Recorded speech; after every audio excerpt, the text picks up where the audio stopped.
सातारा जिल्ह्याचा recovery rate 85.5% तर active रुग्णसंख्या 5000वर। सोमवारी रात्री 209 रिपोर्ट पॉझिटिव्ह।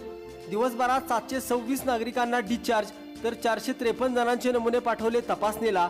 सातारा जिल्ह्यात कोरोना संसर्गाचा विळखा वेगाने सैल होताना दिसत आहे। कोरोना मृत्यू आणि नवीन रुग्णांचा आकडा कमी होत असताना कोरोनावर मात करून घरी परतणाऱ्या रुग्णांचा आकडा वाढत चालला आहे। तर जिल्ह्यातील ॲक्टिव्ह रुग्णांची संख्या 5000पर्यंत खाली आली आहे।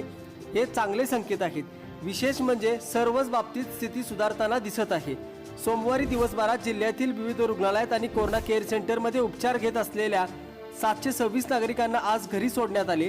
तर दिवसभरात 453 जणांचे नमुने तपासणीकरिता पाठवण्यात आले आहेत।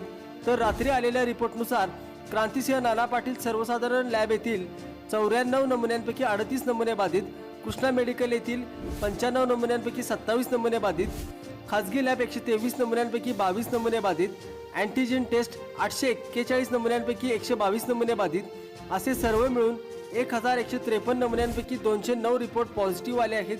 जिल्ह्यात आजपर्यंत 1,72,213 नागरिकांचे नमुने तपासण्यात आले असून यापैकी 43,865 बाधित आढळले आहेत। तर 37,308 रुग्णांनी कोरोनावर यशस्वी मात केली आहे। 1,438 रुग्णांचा दुर्दैवी मृत्यू झाला आहे। जिल्ह्यात सध्या 5,119 रुग्णांवर उपचार सुरू आहेत। सोमवारी रात्री पॉझिटिव्ह आलेल्या 209 रिपोर्टची सविस्तर माहिती उद्या पहा मुक्तागिरी न्यूजवर।